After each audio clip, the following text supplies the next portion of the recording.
Subscribe करें और bell दबाएं ताकि कोई खबर रह न जाए।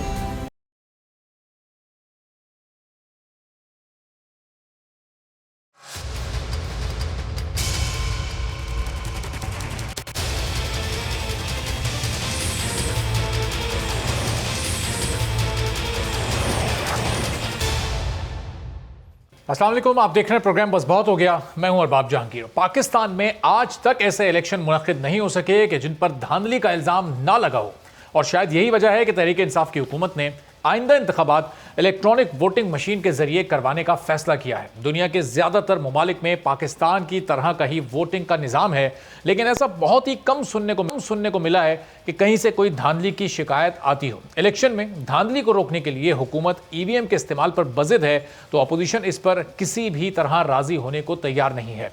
अपोजिशन तो एक तरफ इलेक्शन कमीशन ऑफ पाकिस्तान भी इलेक्ट्रॉनिक वोटिंग मशीन पर 37 एतराज़ात उठा चुका है, जिनमें मशीन से छेड़छाड़ होना, ऑपरेटर्स की ट्रेनिंग के लिए वक्त की कमी और किसी भी इंतखाबी तनाज़े की सूरत में कोई सबूत भी दस्तियाब ना होने जैसे बड़े मसाइल शामिल हैं। और यही वजह है कि Holland, Germany, Ireland, Italy, Finland दुनिया के ऐसे तरक्की याफ्ता ममालिक जो ईवीएम का इस्तेमाल अब तर्क कर चुके हैं। आज ताज हैदर की ज़ेर सदारत सेनेट की कायमा कमेटी बराए पार्लिमानी उमूर का इजलास हुआ, जिसमें ईवीएम पर इलेक्शन कमीशन के एतराज़ात पर बात करते हुए वज़ीर रेलवे आज़म स्वाति ने तो इलेक्शन कमीशन को आग लगाने की धमकी दे दी। यही नहीं, आज़म स्वाति ने इलेक्शन कमीशन पर माजी के इंतखाबात में धांधली करवाने और उनको जमहूरियत को तबाह करने का जामिन होने का इल्ज़ाम भी लगा दिया। वज़ीर रेलवे ने कमेटी इजलास में कहा कि इलेक्शन कमीशन पार्लिमान का मजाक बना रहा है, इसने पैसे पकड़े हुए हैं। आज़म स्वाति के इल्ज़ामात पर इलेक्शन कमीशन हुक्काम सेनेट की कायमा कमेटी इजलास से एहतजाजन वॉकआउट कर गए। आज़म स्वाति के इल्ज़ामात पर नून लीगी सेनेटर आज़म नज़ीर तारा ने चेयरमैन कायमा कमेटी ताज हैदर को मुखातिब करते हुए कहा कि जब से इलेक्शन कमीशन बाइख्तियार हुआ है, इन्हें तकलीफ हो रही है। मुशीर पार्लिमानी उमूर बाबर अवान ने ईसीपी के एतराज़ात पर बात करते हुए इजलास में सवाल उठाया कि इलेक्शन कमीशन ने कैसे टाइम कैलकुलेट किया है कि वक्त कम है। फिलिपाइन ने इससे भी कम वक्त में इलेक्ट्रॉनिक वोटिंग मशीन का इस्तेमाल किया। मिसाल के बगैर तहफ़्फ़ुज़ात का इजहार करना किसी आइनी इदारे के लिए गैर मुनासिब है। बाबर अवान बोले कि इलेक्शन कमीशन बताए कि इलेक्ट्रॉनिक वोटिंग मशीन से कैसे राजदारी नहीं रहेगी। कमीशन कौमी जिम्मेदारी अदा करने से मत भागे, इनकार का मतलब तो फिर कुछ और ही है। इजलास में बाबर अवान ईसीपी पर उन्होंने तनकीद की और कहा कि ईवीएम पर काम करना इलेक्शन कमीशन के आईटी विंग का काम था। इलेक्शन कमीशन ये काम नहीं कर सका तो ये उसकी अपनी नाकामी है। उसने इतने साल पायलट प्रोजेक्ट क्यों रोके रखा? इलेक्शन कमीशन के एतराज़ात खुद उनके खिलाफ ही चार्जशीट हैं। मुशीर पार्लिमानी उमूर ने कमेटी और इलेक्शन कमीशन को इलेक्शन बजट से मुतालिक यकीन दहानी करवाते हुए सवाल उठाया कि बजट से मुतालिक फैसला करना एग्जीक्यूटिव का काम है, ना कि किसी इदारे का। तो फिर अभी से कास्टिंग कहाँ से आ गई है? अभी से कॉस्टिंग की बात क्यों की जा रही है? जिसके बाद चेयरमैन सेनेट कायमा कमेटी बराए पार्लिमानी उमूर ताज हैदर ने हुकूमत के इंतखाबी इस्लाहात बिल पर वोटिंग कराने का ऐलान किया था, तो आज़म स्वाति ने एतराज़ उठाया कि वोटिंग करानी है तो हुकूमती मेंबर समीना मुमताज़ को भी ऑनलाइन लिया जाए, उनका वोट ऑनलाइन ही कास्ट करवाया जाए। तबीयत उनकी ख़राब है, इस वजह से वो लॉजेस में हैं। चेयरमैन कमेटी ने कहा कि मैं ऐसा नहीं कर सकता, वोट सिर्फ उसका ही होगा जो मौजूद होगा। ताज हैदर के इस जवाब पर हुकूमती मेंबरान ने भी कायमा कमेटी से वॉकआउट कर दिया। सेनेट कायमा कमेटी पार्लिमानी उमूर ने इलेक्शन एक्ट तरमीमी बिल्स पर वोटिंग कराई और न सिर्फ इंतखाबात में ईवीएम के इस्तेमाल को मुस्तरद कर दिया, बल्कि ओवरसीज़ पाकिस्तानियों के लिए ई वोटिंग से मुतालिक तरमीम भी मुस्तरद कर दी। हुकूमत के इलेक्शन एक्ट तरमीमी बिल्स मुस्तरद हुए तो वज़ीर आज़म ने वज़रा को हक़ाइक़ सामने लाने की हिदायत की। वज़ीर इत्तलात फवाद चौधरी ने प्रेस कॉन्फ्रेंस करते हुए चीफ इलेक्शन कमिश्नर को मुतनाज़ शख्सियत करार दिया। कहा कि ऐसा लगता है कि इलेक्शन कमीशन इस वक्त अपोजिशन का हेडक्वार्टर बन चुका है। चीफ इलेक्शन कमिश्नर अपोजिशन का माउथ पीस के तौर पर काम कर रहे हैं। इलेक्शन कमिश्नर नवाज शरीफ से करीबी राब्ते में रहे हैं, उनकी ज़ाती हमदर्दी भी हो सकती है। ईवीएम से इलेक्शन कमीशन के दीगर अरकान को मसाइल नहीं जितने इलेक्शन कमिश्नर को हैं। तो फवाद चौधरी ने क्या कुछ कहा, इस प्रेस कॉन्फ्रेंस में क्या बातें हुई, जरा ये सुनिए, फिर मजीद बात करते हैं। मैं इलेक्शन कमीशन का भी आपको बता दूं, सारा इलेक्शन कमीशन भी नहीं है। चीफ इलेक्शन कमिश्नर साहब को ज्यादा शौक आया हुआ है कि वो एक अपोजिशन के माउथ पीस के तौर के ऊपर काम करना चाहते हैं। इलेक्शन कमिश्नर जो हैं, जो कि उनका ताल्लुक होगा जाहिर है कि वो एक करीबी राब्ते में रहे हैं नवाज शरीफ साहब वगैरह से, उनकी ज़ाती हमदर्दी भी हो सकती है, उसके ऊपर भी हमें कोई प्रॉब्लम नहीं है। लेकिन इलेक्शन कमिश्नर हो या कोई भी इदारा हो, उसको पार्लियामेंट को मान के चलना होगा।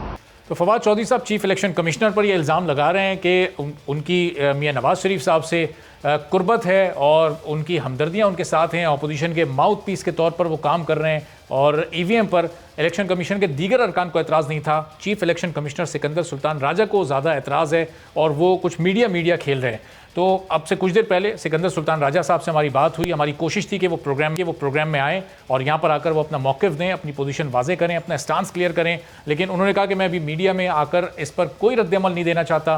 पीर को मैंने खुसूसी इजलास बुलाया है और उस इजलास के बाद फिर इलेक्शन कमीशन अपनी ऑफिशियल स्टेटमेंट जारी करेगा और अपनी हिकमत अमली को वाज़े किया जाएगा, अपने स्टांस को क्लियर किया जाएगा कि आज के हुकूमती इस रवैये पर इलेक्शन कमीशन की जानिब से क्या रद्द-ए-अमल है। तो कुछ देर पहले ही सिकंदर सुल्तान राजा साहब से हमारी बात हुई, उन्होंने प्रोग्राम में अपना मौक़िफ़ देने से इनकार किया, लेकिन ये वाज़े किया कि पीर को उनकी जानिब से कोई हिकमत अमली सामने ज़रूर आएगी। तो अब रहनुमाओं से गुफ्तगू करते हैं कि आज इस हुकूमती रवैये पर अपोजिशन की जमातें इस वक्त क्या सोच रही हैं, अब आगे मामला किस तरफ जा सकते हैं। मोहम्मद ज़ुबैर साहब मुस्लिम लीग नून के सीनियर रहनुमा, मरियम नवाज़ और मियां नवाज शरीफ के तर्जुमान हमारे साथ मौजूद हैं। ज़ुबैर साहब बहुत शुक्रिया प्रोग्राम के लिए, आपने वक्त निकाला। तो ज़ुबैर साहब, आज जो प्रेस कॉन्फ्रेंस हुई उसमें अब ज़ाहिर इलेक्शन कमिश्नर को तनकीद का निशाना बनाया जा रहा है, उन पर इल्ज़ामात लगाए जा रहे हैं, उनके इदारे पर हुकूमत की जानिब से इल्ज़ामात लगाए जा रहे हैं। तो अब ये मामला किस तरह से आगे बढ़ेंगे ज़ुबैर साहब? अब अभी तक तो हुकूमत और अपोजिशन अलग अलग लड़ाई लड़ रहे थे, अब तो इदारों से लड़ाई शुरू हो गई हुकूमत की।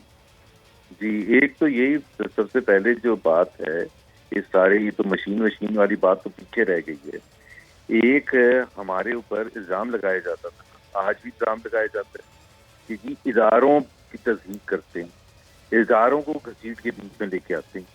क्या election commission of Pakistan independent इदारा नहीं है पाकिस्तान के आइन के मुताबिक?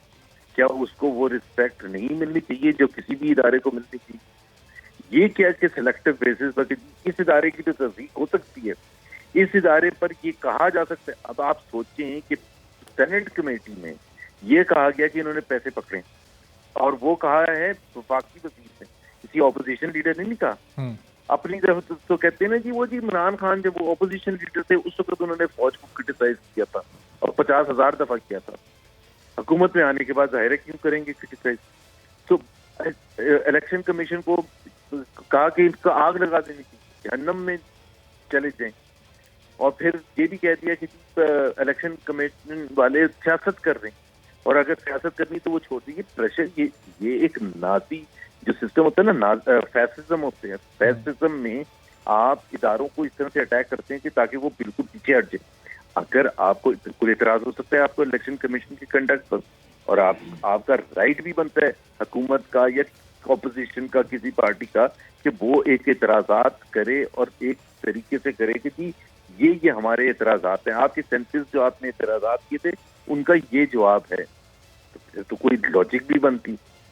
अभी आपने सीधा ही घसीट के, अब तो बातचीत सारी बंद होगी ना।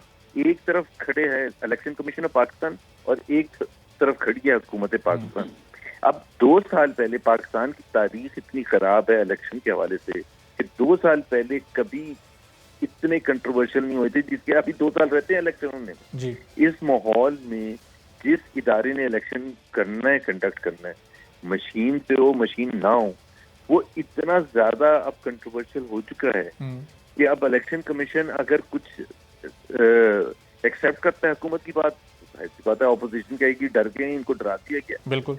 तो इतना ज्यादा जब वो माहौल खराब हो जाए तो उससे कैसे इलेक्शन एक फ्री एंड फेयर हो सकता है? तो जुबैर साहब, अब सिकंदर सुल्तान राजा साहब चीफ इलेक्शन कमिश्नर, उनको अब क्या करना? उनकी पोजीशन भी ज़ाहिर बहुत मुतनाज़ हो गई, जिस तरह आज तमाम दिन उन पर इल्ज़ामात लगे। अब उन्हें क्या करना चाहिए इन हालात में? वो इस्तीफ़ा दें, वो अपनी ड्यूटी को कंटिन्यू करें, फिर अब वो आप वाली बात है कि अगर वो हुकूमत की बात मानेंगे तो अपोजिशन उन पर तनकीद करेगी, अगर वो स्टैंड लेंगे तो हुकूमत उन पर प्रेशर डालेगी। अब बड़ी मुतनाज़ इस वक्त उनकी कंडीशन हो गई।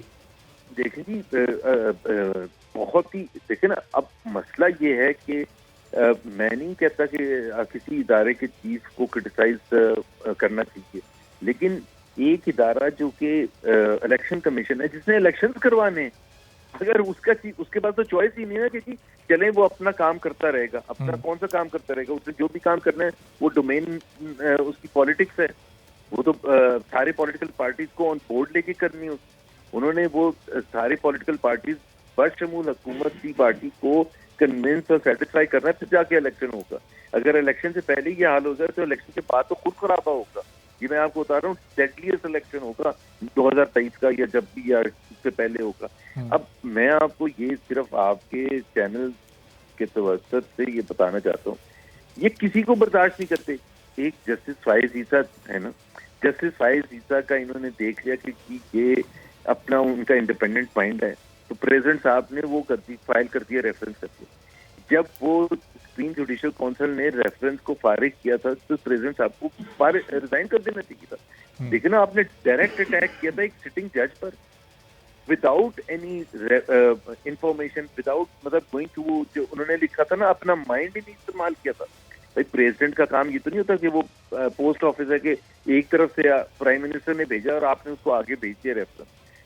अपने कोई एक, इनको तो ये भी नहीं आता कि विंडो ड्रेसिंग होती है ना, जिसको कि जी प्रेसिडेंट अपने किसी बड़े लॉयर को या टैक्स कंसल्टेंट को से पूछते पब्लिकली, चाहे अपने जानने वाला होता जो आपकी तरफ ओपिनियन दे देता कि जी हाँ रेफरेंस बनता है इनके खिलाफ, जस्टिस फाइज ईसा, उनको वो तो जस्टिस फाइज ईसा की हिम्मत थी कि वो खड़े रहे। सही, लेकिन जुबैर साहब, जिस तरह बाबर अवान साहब ने जिस तरह फिलिपाइन की मिसाल दी कि वहाँ पर इससे भी कम वक्त में इलेक्शन कमीशन ने वहाँ इंतखाबात इसी मशीन के तहत करवाए, तो ये अभी तो 2 साल थे, चलें जो मशीन पर अपोजिशन के एतराज़ात थे वो अपनी जगह, इलेक्शन कमीशन इस टाइम को कम क्यों कह रहा था? क्या ये तो खुद उनकी अपनी कैपेबिलिटी पर बड़े सवालात खड़े कर रहा है कि 2 साल में आप एक मशीन से यूज टू नहीं हो सकते? आते ना मैनुअल सिस्टम भी जो होते हैं ना, तो उसमें सबसे ज्यादा इंपॉर्टेंट चीजें होती हैं कि एक होता है कि क्या आपके पास इक्विपमेंट है कराने का और टाइम पर कराने का। दूसरी चीज होती है कि क्या आपके पास वो रिसोर्सेज, ह्यूमन रिसोर्सेज हैं जिनको वो जो बेसिक ट्रेनिंग है। अब जो हमारा इलेक्शन कराने का तरीकेकार होता है तो उसमें मिनिस्ट्री ऑफ एजुकेशन और इन इदारों से हुकूमती वो होते हैं ना, जो election presiding officer polling staff होता है, तो वो सारी चीजें और उनको क्या ट्रेनिंग, जहाँ आप एक नए टेक्नोलॉजी, मैं अपना वैसे नहीं कह रहा कि मैंने 26 साल सारा कैरियर अपना जो लगाया है वो दुनिया की सबसे बड़ी टेक्नोलॉजी कंपनी IBM में काम करता था। मतलब आप बगैर ट्रेनिंग के, बगैर अंडरस्टैंडिंग के, बगैर किसी चीज के, और इवन मशीन का भी जो कॉन्सेप्ट है वो मज़ाक़ खेज है। मतलब मैं आपसे भी अगर पूछूं, आप इतने अरसे से ये बात कर रहे हैं, बात मशीन की तो कभी होती ही नहीं है कि मशीन कितनी अच्छी है, बात तो उसके पीछे टेक्नोलॉजी की होती है और उनके जवाबात होते हैं, जो कंसर्न्स होते हैं, जिससे वो बिल्कुल वैसे ही उनको सेटिस्फाई करना है हुकूमत को, जैसे एक मैनुअल सिस्टम जब होता है तो मैनुअल सिस्टम से जब आप टेक्नोलॉजी में जाते हैं। अब इलेक्शन के वक्त हमारे क्या एतराजात होते हैं, क्या कंसर्न्स होते हैं, क्या जी उसकी इंटेग्रिटी है नहीं है, वो होते हैं कि और इस मशीन से तो सिर्फ अगर मसाइल हल भी हुए तो सिर्फ इलेक्शन डे वाले मसाइल हल हो सकते हैं। वो जो उससे पहले की प्री पोल रिगिंग है और फिर जो उसके बाद रिजल्ट्स आने का जो सिलसिला होता है वो तो ज़ाहिर अपनी जगह पर मौजूद रहेगा। देखे ना एग्जैक्टली कि प्री पोल एक अगर कोई वैसे एक्सप्लेन करे मैनुअल सिस्टम पाकिस्तान का, तो किसी को भी नहीं इतराज होगा। एक इंसान है, एक मेरा वोट है, रजिस्टर्ड है एक कॉन्स्टिट्यूंसी में, मैं वहाँ पोलिंग के दिन जाता हूँ, मैं अपना ID कार्ड दिखाता हूँ, वो सब चेक करते हैं कि जी ID कार्ड सही है, मेरा वहाँ वोट रजिस्टर्ड है, वो मुझे वोट डालने की इजाजत देते हैं। काउंटिंग का तरीकेकार भी बड़ा अच्छे तरीके से अब जुबैर साहब, आपकी गवर्नमेंट RTS लेकर आई थी, वो सिस्टम भी नहीं कामयाब हो सका, उसके बाद भी जो रिजल्ट्स आए जिस तरह रुके उस पर भी सवालिया निशानात थे, इस मशीन पर भी सबको एतराज़ात हैं। इलेक्शन कमीशन की पोजीशन भी अब बहुत कंट्रोवर्शियल हो चुकी है। अब अगर ये इलेक्शन कमीशन किसी भी निज़ाम के तहत इलेक्शन कंडक्ट करवाएगा तो वो इलेक्शंस भी फिर कंट्रोवर्शियल होंगे। देखिए, आपने RTS का एग्जाम्पल दे के अच्छी बात की है। RTS की तो टेक्नोलॉजी थी ना, इलेक्शन रिजल्ट्स देने के लिए एक नई टेक्नोलॉजी लाई थी।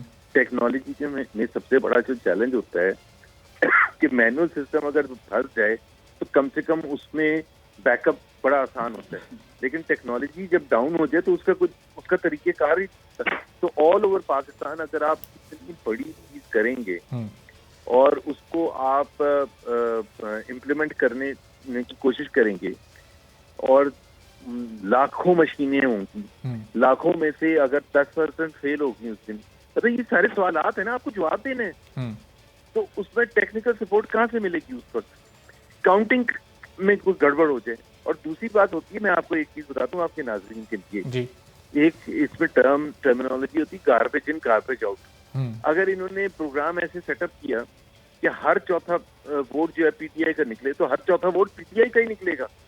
अगर वो तो प्रोग्राम आपने जैसे सेट किया, तो वो सेटिस्फाई करें ना, मुझे कहें कि नहीं ये हो ही नहीं सकता, इंटरवेंशन हो ही नहीं सकती, प्रोग्राम कहीं। तो ये सारे सवालात का आपको जवाब देने, बार बार जवाब देने।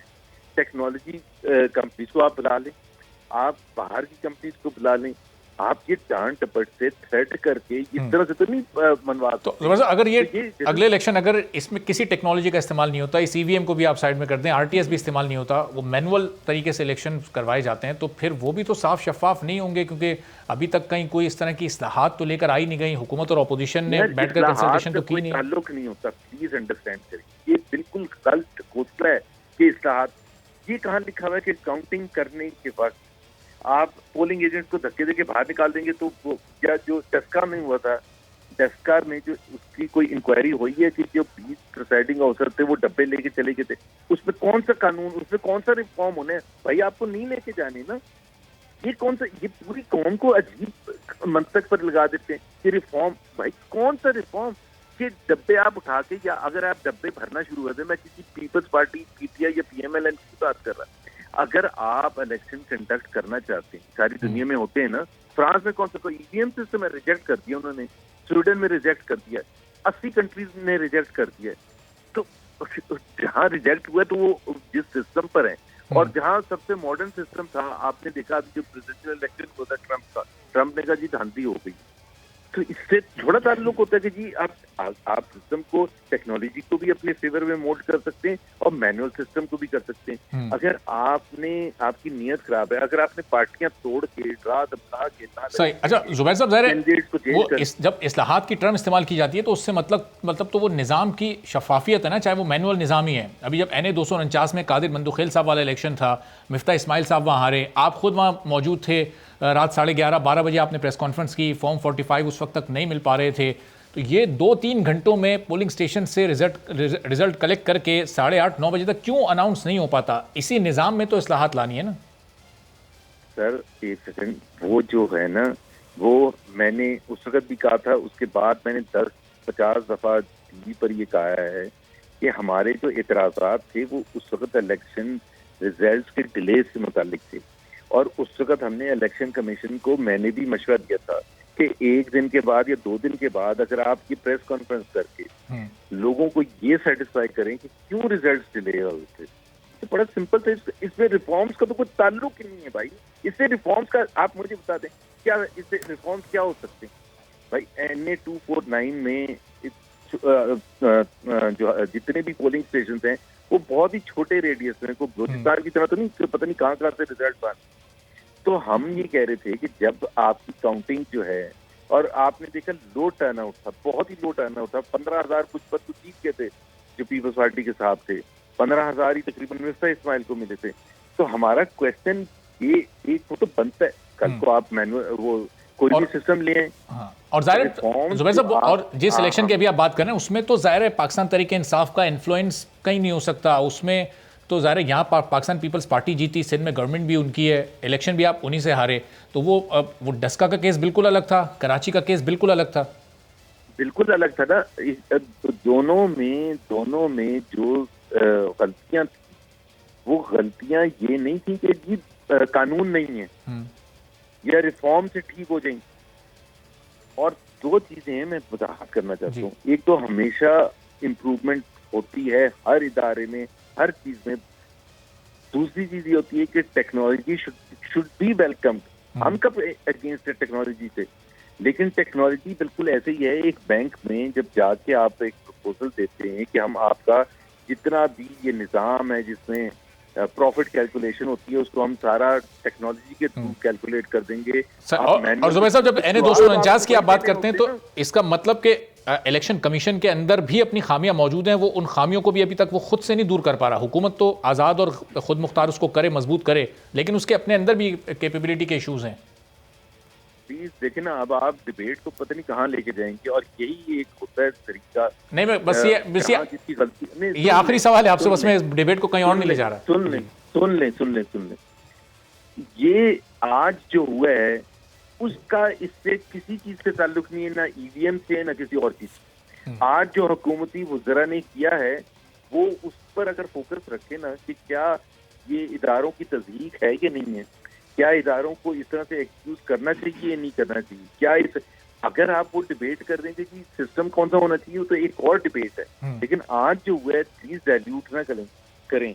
आज अगर हम जब कोई बात करते किसी इदारे के बारे में तो हमारी बात तो कोई सुनता भी नहीं है। वो कहते जी आप कर क्या रहे हैं, बोल क्यों रहे हैं, इल्जाम की तराशी क्यों कर रहे हैं, तो वो उधर ही फोकस करते हैं ना। जब ये बात करते हैं कि जनरल परवेज मुशर्रफ ने मुबश्शिर खान को इंटरव्यू में कहा था कि इमरान खान ने मेरे से 90 से 100 सीटें मांगी थी और मैंने 8 से 10 उसको प्रॉमिस की थी। धांधली तो होती है ना, इंटरवेंशन तो होती है, इन्फ्लुएंस भी किए जाते हैं रिजल्ट, लेकिन इलेक्शन कमीशन की कमजोरियां भी हैं और बहुत ज्यादा कमजोरियां हैं। पाकिस्तान ने सफर किया है उससे कतई नजर। आज जो इशू हुआ है ये बहुत बड़ा इशू है। अगर इसमें अगर हुकूमती वज़रा इस तरह से वार करेंगे और कल को I am sure prime minister भी शामिल हो जाएंगे, वो भी शुरू हो जाएंगे, तो फिर तो ये इलेक्टोरल प्रोसेस सारा का सारा मैसअप हो जाएगा। और नहीं, आज ही उन्हीं की हिदायत पर ये जो तीनों वजीरों ने प्रेस कॉन्फ्रेंस की है तो प्राइम मिनिस्टर की हिदायत ही थी। बहुत बहुत शुक्रिया। मोहम्मद जुबैर साहब मुस्लिम लीग नून के सीनियर रहनुमा हमारे साथ मौजूद थे,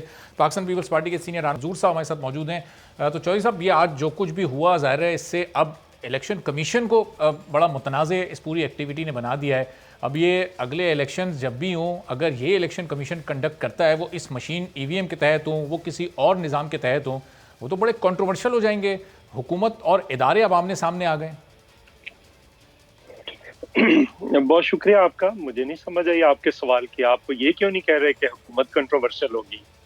अब ये क्यों नहीं कहते कि उनकी ईवीएम की को जबरदस्ती फोर्स करना और लागू करने की जो ख्वाहिश है उसके पीछे जो धांधली का पूरा प्लान है वो कंट्रोवर्शियल हो गया है? उल्टा आप कह रहे हैं कि इलेक्शन कमीशन, मतलब इस मुल्क के अंदर सिर्फ हुकूमत ठीक है, बाकी सारी पार्टियां गलत हैं। जैसे इन्होंने अकेलों ने इलेक्शन लड़ना है। इलेक्शन कमीशन तो हमेशा इलेक्शन लॉज जो है वो सारी पार्टियों को एतमाद में लेकर होते हैं। ये किसी के साथ बैठना ही नहीं चाहते। इनकी तो अनाएं इतनी बड़ी हैं कि ये मसला कश्मीर पे अपोजिशन के साथ नहीं बैठना चाहते, इंडिया हमला कर दे तब नहीं बैठना चाहते, अफगानिस्तान पे नहीं बैठना चाहते, अब ईवीएम पे भाग भाग कर बैठना चाहते हैं। तो क्या है पीछे? इंडिया ने कुछ तकरीबन 23-24 साल लिए हैं ईवीएम को लागू करने के लिए। हम कह रहे हैं कि इसको ग्रेजुअली देखें। 5 मुल्क हैं दुनिया के, जर्मनी और हॉलैंड समेत, जहाँ पे पता नहीं आपके ख्याल में जमहूरियत है कि नहीं, वो छोड़ गए ईवीएम। पहले ईवीएम पे गए वापस आ गए। ईवीएम के मसाइल हैं, सारी दुनिया कह रही है कि उसके मसाइल। इलेक्शन कमीशन ने 10 पॉइंट्स उठाए हैं। बजाय इसके कि आप उन 10 नुकात का हल करें, आप उठकर कह रहे हैं कि ये पैसे लेते हैं, पैसे बनाते हैं, पैसे लिए हैं इन्होंने, इसको आग लगा देनी चाहिए। तो लगा दें फिर इस मुल्क के सारे इदारों को आग लगा दें। अब लेकिन चौधरी साहब, जिस तरह आप Holland, Germany, Ireland, Italy, Finland की मिसाल दे रहे हैं, इसी तरह बाबर अवान साहब फिलिपाइन की मिसाल लेकर आ रहे हैं कि वहाँ बहुत ही कम वक्त में इस मशीन के जरिए इंतखाबात करवाए गए और कामयाब इंतखाबात हुए। फिर धांधली का भी है कि 200 वोट पहले डाल लिए गए, वो भी जरा देख। सही, ठीक है चौधरी साहब, एक छोटा सा ब्रेक लेते हैं। ब्रेक के बाद वापस आते हैं, फिर ये जो इलेक्टोरल रिफॉर्म्स हैं इसी मामले पर, ईवीएम मशीन पर ही मजीद बात करते हैं।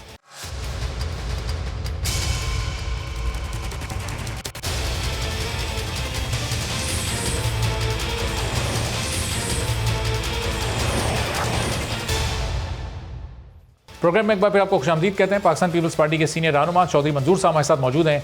तो चौधरी साहब, किस तरह से फिर ये मामला आगे बढ़ेंगे? आप हुकूमत को कंट्रोवर्शियल कह रहे हैं, हुकूमत ये कह रही है कि इलेक्शन कमीशन और अपोजिशन मिल गए हैं एक साथ। नहीं, देखिए ना, 3 फ्रीक है, या आप समझे कि हर पार्टी एक फ्रीक है इसमें, हर पार्टी ने इलेक्शन लड़ना।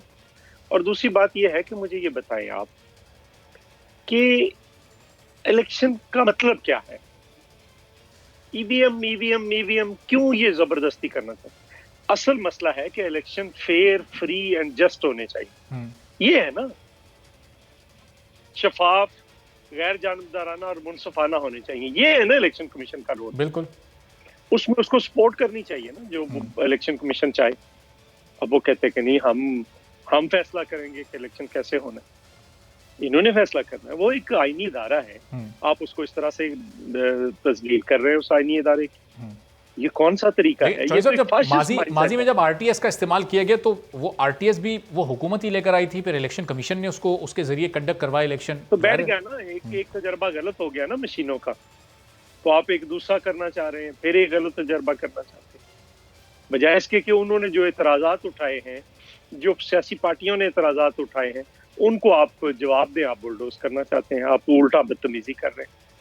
और आप भी ये सवाल कर रहे हैं कि इलेक्शन कमीशन कंट्रोवर्शियल हो गया, ये हुकूमत कंट्रोवर्शियल जो हर किसी के साथ तो तमाशा खड़ा चौधरी साहब, वो कंट्रोवर्शियल इस सेंस में मैंने बोला कि ज़ाहिर फवाद चौधरी साहब ने बड़ा स्ट्रेट इल्ज़ाम लगाया ना कि आपकी कुर्बत है मियां नवाज शरीफ से, आप सियासत में आ जाएं। जब वो इस तरह की बातें कर रहे हैं तो फिर इलेक्शन कमीशन को प्रेस कॉन्फ्रेंस करके अपनी एक पोजीशन वाज़ेह नहीं करनी चाहिए आपके ख्याल में?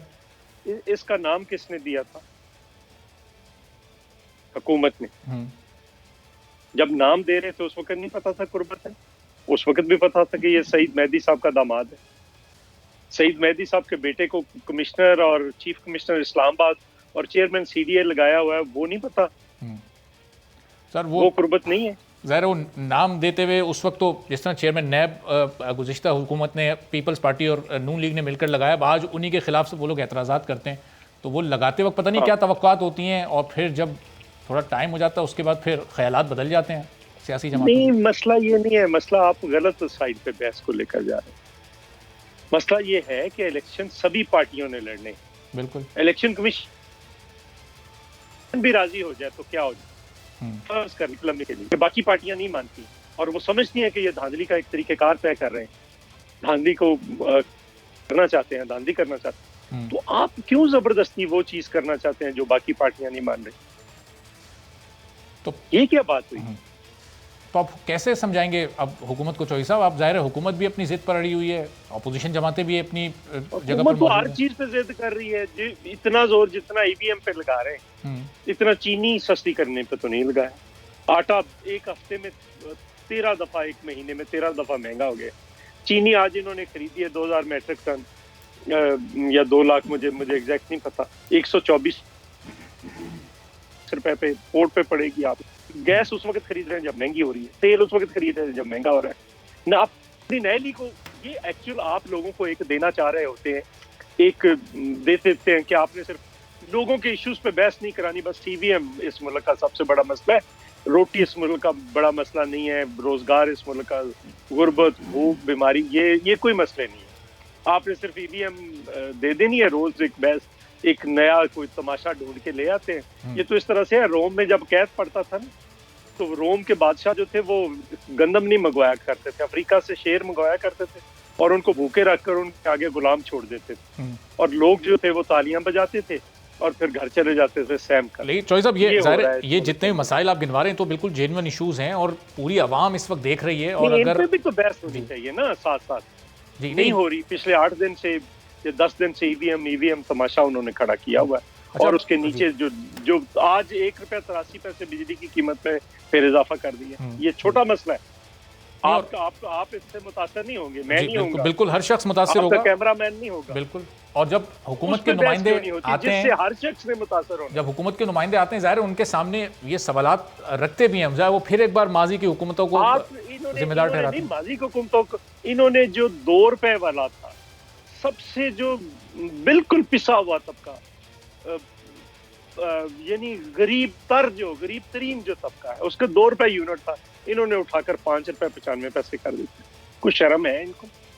किन को मार रहे हैं और ऊपर से ये तमाशे कर रहे हैं। बिल्कुल, और जाहिर है ये इन इशूज पर तो मुस्तकिल चौधरी साहब बात होती रहती है, होती रही है और होती भी रहेगी। अब ये पीर को इजलास कौमी असम्बली का बुला लिया है, उस पर इलेक्शन इस्लाहात से मुतालिक एक बार फिर कौमी असम्बली में बातचीत होगी।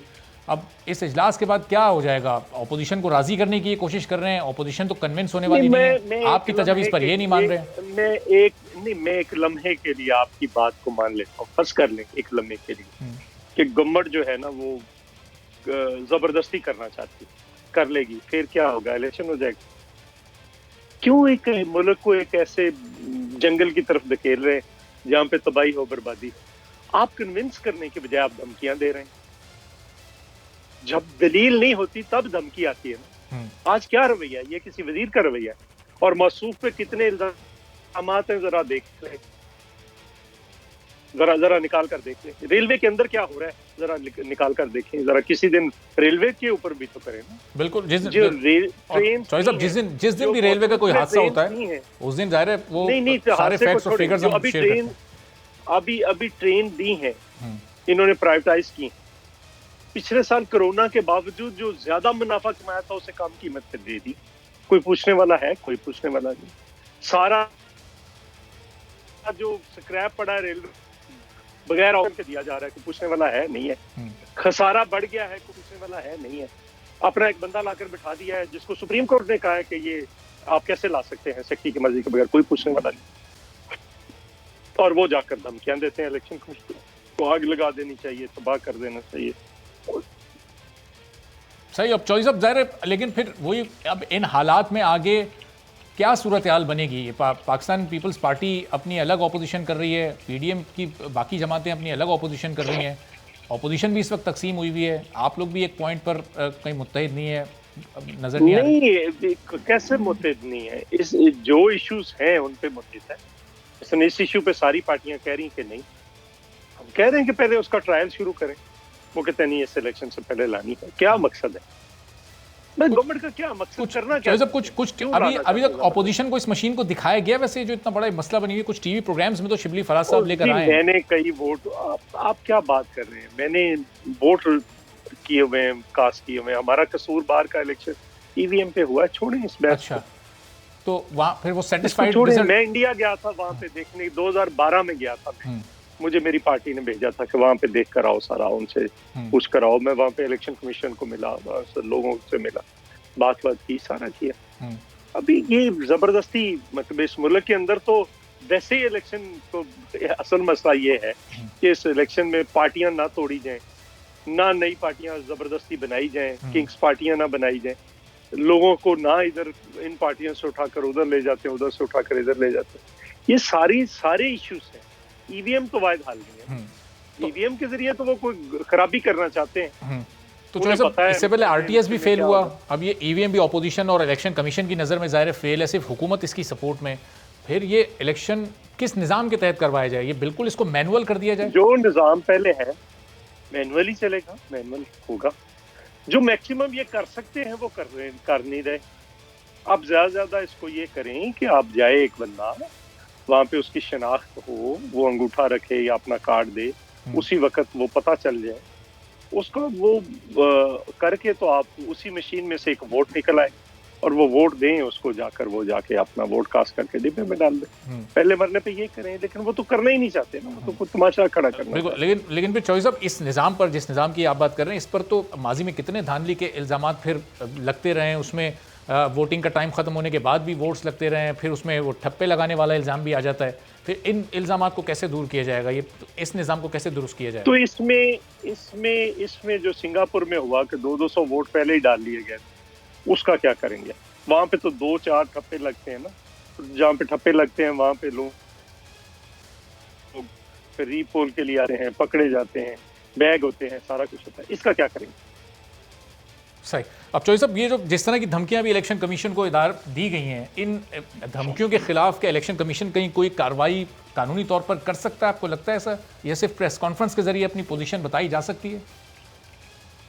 नहीं, उन्हें करनी चाहिए कानूनी कार्रवाई। इलेक्शन कमीशन एक आईनी इदारा है, जिस तरह से पार्लियामेंट एक आईनी इदारा है, जिस तरह से सुप्रीम कोर्ट एक आईनी इदारा है, उसी तरह से इलेक्शन कमीशन भी एक आईनी इदारा है। आप कैसे एक आईनी इदारे को इस तरह की धमकियां दे सकते हैं कि इसको आग लगा देनी चाहिए? कल को ये कहेंगे सुप्रीम कोर्ट को आग लगा देनी, परसों ये कहेंगे पार्लियामेंट को आग लगा देनी।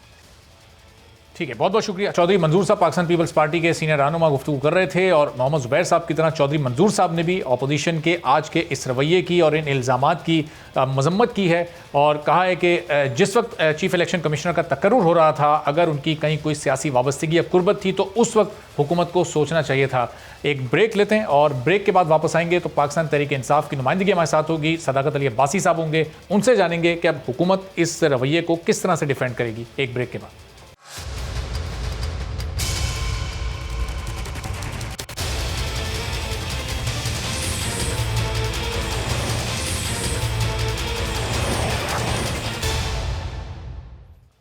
प्रोग्राम में एक बार फिर आपको खुशामदीद कहते हैं। तो इलेक्शन कमीशन के जो एतराज़ात ईवीएम पर थे उसको दूर करने के बजाय आज हुकूमत की जानिब से इलेक्शन कमीशन को, चीफ इलेक्शन कमिश्नर को इल्ज़ामात का निशाना बनाया गया और फवाद चौधरी वफाकी वज़ीर इत्तलात उनकी जानिब से ये तक कहा गया कि इलेक्शन कमीशन के दीगर मेंबरान को ईवीएम से कोई ख़ास एतराज़ात नहीं है, चीफ इलेक्शन कमिश्नर को बहुत ज़्यादा एतराज़ात हैं। तो अब जिस तरह से आज धमकियाँ दी गई, आग लगाने की बात इदारे को की गई, इस पर अब हुकूमत किस तरह से इस पूरी सूरत हाल को डिफेंड करेगी। सदाकत अली अब्बासी साहब पाकिस्तान तहरीक इंसाफ के सीनियर रहनुमा हमारे साथ मौजूद हैं। सदाकत साहब, बहुत शुक्रिया प्रोग्राम के लिए, आपने वक्त निकाला। तो अब ये आप खामियां इलेक्शन कमीशन की गिनवा रहे हैं, लेकिन सदाकत साहब, इलेक्शन कमीशन ने भी ये 37 एतराज़ात उठाए थे, जिसमें से चलें 27 शिबली फराज साहब कहते हैं कि वो उनकी अपनी कैपेसिटी पर थे, लेकिन बाकी 10 जो एतराज़ात थे वो तो वैलिड थे। आप उनके एतराज़ात दूर करें, ना कि आज़म स्वाति साहब ये कहें कि आग लगा दो इस इदारे को। फवाद चौधरी साहब उस इदारे के सरबराह को कहें कि आप सियासत में आ जाएं, आप अपोजिशन के माउथ पीस के तौर पर काम कर रहे हैं। देखिए, इमरान खान साहब की हुकूमत पूरी भरपूर कोशिश कर रही है कि हम ये जो बहुत बड़ा एक कौमी मसला बना हुआ है, पिछली पूरी दहाई इसमें गुजर गई है, पूरी डेकेड गुजर गई है कि जो इलेक्शन होता है उस इलेक्शन के बारे में इतराज़ात उठते हैं। अभी जितने ज़िमनी इलेक्शन हुए हैं, चाहे वो जीबी का कश्मीर के अलावा पाकिस्तान में जितने ज़िमनी इलेक्शन हुए, सब पे जब अपोजिशन आती है तो वो कहती है जी इलेक्शन धांधली हुई। तो इस चीज़ का मसला तो इलेक्शन कमीशन ने हल करना है। तो गवर्नमेंट जितनी कानून साजी में मदद करना चाहती है और जो इलेक्ट्रॉनिक वोटिंग मशीन हम इंट्रोड्यूस करना चाहते हैं वो इसीलिए है ताकि इदारे की भी रिस्पेक्ट हो और पाकिस्तान में हुकूमतें बन के अपना काम करें, ना कि वो धांधली का जवाब देती रहें और अपोजिशन जो है वो हुकूमत पे नुक्ताचीनी करे, ना कि वो उनको सिलेक्टेड या उस तरह के कोई बात करे। तो ये जिम्मेदारी बेसिकली इलेक्शन कमीशन की है। इलेक्शन कमीशन जवाबदेह है कौम को। हम अपनी पूरी कोशिश कर रहे हैं। अगर हमें लगे कि इलेक्शन कमीशन उस कोशिश में सुप्रीम कोर्ट की डायरेक्शन में या हुकूमत और पार्लियामान के जो एक स्पिरिट है उसको फॉलो नहीं कर रहा, तो जाहिर है इदारों पर तनकीद तो इसी वजह से होती है। हम अभी कोई इलेक्शन तो हो नहीं रहा कि हम उसको तनकीद करके प्रेशराइज कर रहे हैं, लेकिन हम चाहते हैं कि वो रिफॉर्म करें, इस्लाहात करें। और जैसे आपने कहा 37 एतराज़ात हैं, 37 में से तो 27 एतराज़ तो उन्होंने दूर करने थे। चले 10 एतराज़ अगर ईवीएम पे थे तो ईवीएम को भी बेहतर करेंगे, लेकिन एक कंड्यूसिव एनवायरनमेंट होना चाहिए, एक वेलकमिंग एटीट्यूड होना चाहिए ताकि हम कौम को इस मसले से निकालें। कल लोगों ने हमसे पूछना है कि जी आपने इलेक्शन ठीक क्यों नहीं कराया, या कल अगर खुदा न खासा अगले इलेक्शन पे एतराज उठते हैं सदाकत साहब, ये एटीट्यूड हुकूमत की तरफ से भी होना चाहिए ना। इलेक्शन कमीशन ने अगर 10 एतराज़ात वैलिड उठाएं तो उन आप एतराज़ात को दूर करें, ना कि इल्ज़ाम तराशी पर आ जाएं और लहजे और रवैये तल्ख हो जाएं इदारे के खिलाफ। नहीं, वो हमारा मौक़िफ़ ये है कि उन्होंने मशीन को स्टडी किए बगैर जो हमारा जो एक्सपर्ट की मीटिंग से पहले ही एतराज़ कर दिए थे। तो थोड़ा सा यानी इसमें अकोमोडेटिंग रवैया इलेक्शन कमीशन का होना चाहिए, और वो अकोमोडेटिंग रवैया होगा तो जाहिर है हुकूमत तो चाहती है कि रिफॉर्म हो।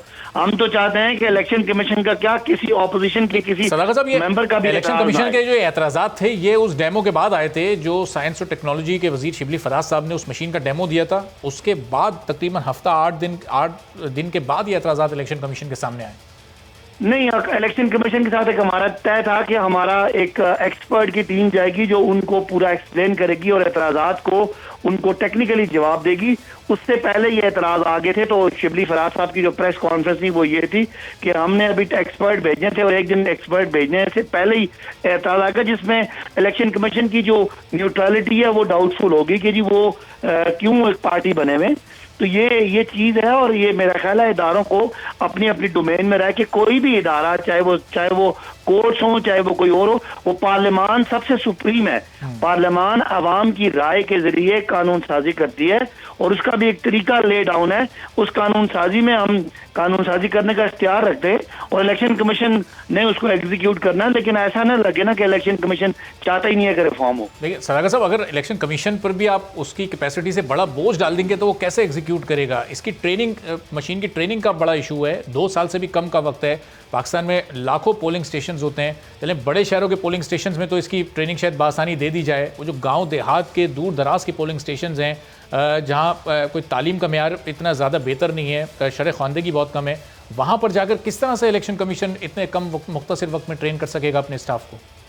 देखिए, 2 बातें। एक तो ये है कि खुदा न खासा ये एकदम से मशीन सामने नहीं आ जाएगी। हमने कहा हम ये जो अंजुमन ताजरान के इलेक्शन है, ये जो आपके चेंबर ऑफ कॉमर्स के इलेक्शन है, आपके वकला के इलेक्शन है, डिफरेंट जो छोटी एंटिटीज हैं उनके इलेक्शन में ट्राई करेंगे। उसके बाद इनको बल्दियाती इलेक्शन में ट्राई करेंगे। इसका प्रोटोटाइपिंग होती है वो करेंगे। उसके बाद ट्रेनिंग, ये उसमें पता नहीं क्या समझा जा रहा है कि इसके अंदर पता नहीं कितना को कंप्यूटराइज चीजें और कोई 10 ऑप्शन, कुछ भी नहीं है। आपने जाके बल्ले के निशान पे, तीर के निशान पे, शेर के निशान पे, हाथी के निशान पे बटन दबाना है, बाकी खत्म। तो ये कोई ऐसी बात नहीं है जिसके लिए को बहुत ज्यादा ट्रेनिंग की जरूरत है। ये ट्रेनिंग होती है और ये 1-2 महीने में सबकी हो जाती है। और उसके बाद हमारे पास इस वक्त मीडिया, सोशल मीडिया बड़ा वाइब्रेंट है। हमें चेंज के लिए तैयार होना चाहिए। चले अभी बहुत सारे बेहतर भी किया जा सकता है। कितने बाई इलेक्शन हुए, अभी सियालकोट का इलेक्शन हुआ, उससे पहले डस्का का तो बहुत कंट्रोवर्शियल था, उसको आप हटा दें। उससे पहले आज़ाद कश्मीर, गिलगित बल्तिस्तान, उसमें से किसी भी इलेक्शन में आप इसको ट्रायल के तौर पर कहीं किसी एक पोलिंग स्टेशन में या एक हल्के में इस्तेमाल कर सकते थे। इतना वक्त क्यों ज़ाया किया फिर आपने? नहीं, वो उसको कैसे इस्तेमाल कर सकते हैं जब तक इलेक्शन कमीशन माने ही ना। तो देखे ना, इलेक्शन कमीशन मानेगा उस वक्त उसको ट्राई करेंगे ना। वैसे तो हम सैंपलिंग के लिए कर सकते हैं, लेकिन जितने इलेक्शन हुए हैं उनकी लेजिटिमेसी जब तक इलेक्शन कमीशन मानेगा नहीं। हम यही जब तक इलेक्शन कमीशन के एतराज़ात इलेक्शन में हो जाए, जब तक इलेक्शन कमीशन के एतराज़ात दूर नहीं होंगे, कोई ज़िमनी इलेक्शन हो उसमें करके फिर इसको अगर ये खुदा न खासा ये सेफ नहीं है तो हम भी नहीं चाहेंगे कि सेफ ना हो। लेकिन ये तो नहीं कि आप उसके सामने रुकावट बन जाए। लेकिन सदाकत साहब, जब तक हुकूमत वो एतराज़ात दूर नहीं करेगी इलेक्शन कमीशन के, तो इलेक्शन कमीशन कैसे मानेगा? इतने सारे एतराज़ात हैं, कोई 1-2 एतराज़ हों तो फिर एक बात है। इलेक्शन कमीशन के 10 एतराज़ात, वो चले 27 को हटा दें, उसमें से चंद एक दूर होंगे तो इलेक्शन कमीशन कन्विंस होगा ना। नहीं तो देखिए ना, एतराज़ात की तो बात ही कोई नहीं। हम तो एटीट्यूड पे बात कर रहे हैं। इलेक्शन कमीशन के एतराज़ तो दूर करने के लिए हुकूमत तैयार है, लेकिन हमें ये है कि हमें ये नॉन वेलकमिंग एटीट्यूड ना लगे ना कि आप इसको करना ही नहीं चाहते कि 2028 में करें, अभी हो नहीं सकता। ये तो बातें है ना, अगर बिल फर्ज ना भी हो, लेकिन ये तो नहीं है ना कि इदारा आगे से रुकावट बने। इदारा कहे जी ये चीजें, इसको ये एतराज़ दूर करें, गवर्नमेंट दूर करेगी।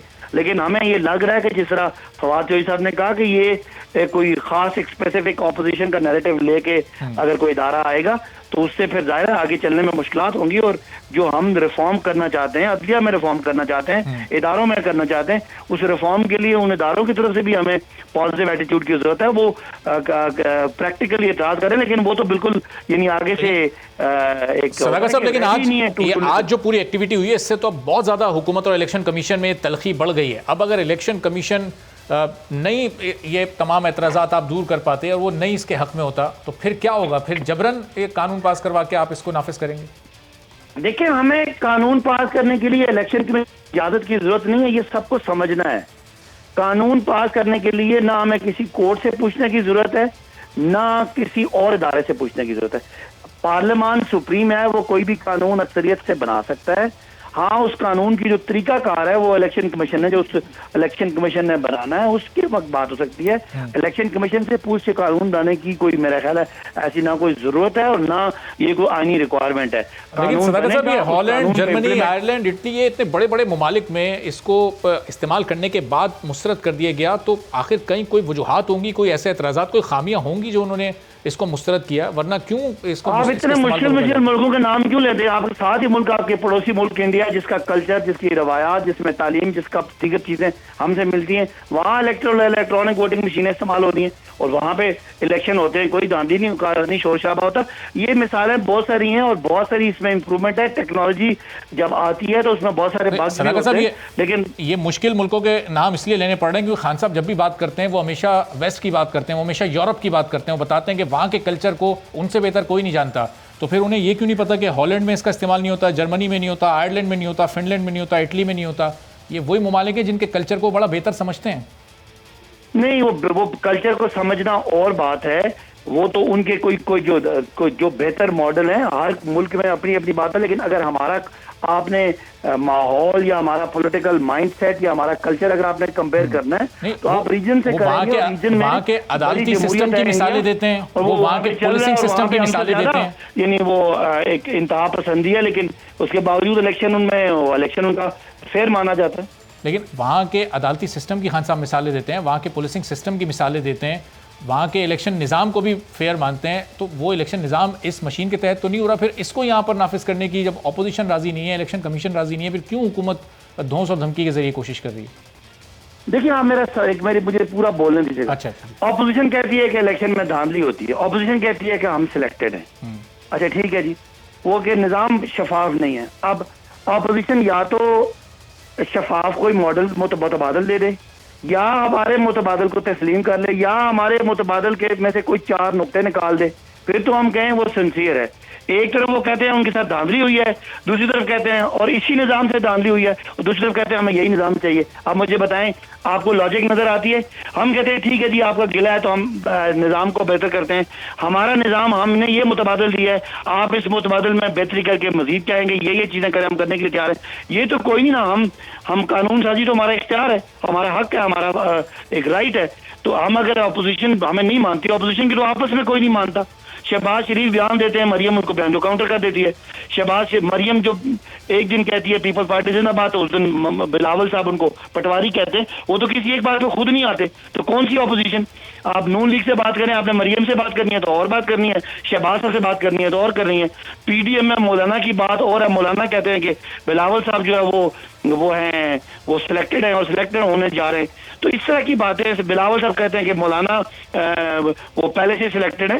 तो ये कोई ऑपोजिशन सीरियस बात करे तो उससे सीरियस बात सकती है, लेकिन इस तरह की गैर संजीदा ऑपोजिशन के सामने हम पाकिस्तान के लोगों को एक नई इस्लाहात और एक नए लेवल पे ले जाने की कोशिश को रुकावट नहीं बनने देंगे। हम समझते हैं कि ये उनका हक है। बहुत बहुत शुक्रिया सदाकत अब्बासी साहब, पाकिस्तान तहरीक इंसाफ के रहनुमा। ये कह रहे थे कि इलेक्शन कमीशन के जो एतराज़ात हैं आने वाले दिनों में हुकूमत उसको दूर करने की कोशिश करेगी और इलेक्शन कमीशन को कन्विंस किया जाएगा कि ईवीएम के जरिए ही अगले इंतखाबात का इनेकाद मुमकिन हो। लेकिन आज जो कुछ हुआ, तलखियाँ इतनी बढ़ चुकी हैं कि ये आसान नहीं लगता। आज के प्रोग्राम से इजाज़त दीजिए, अल्लाह।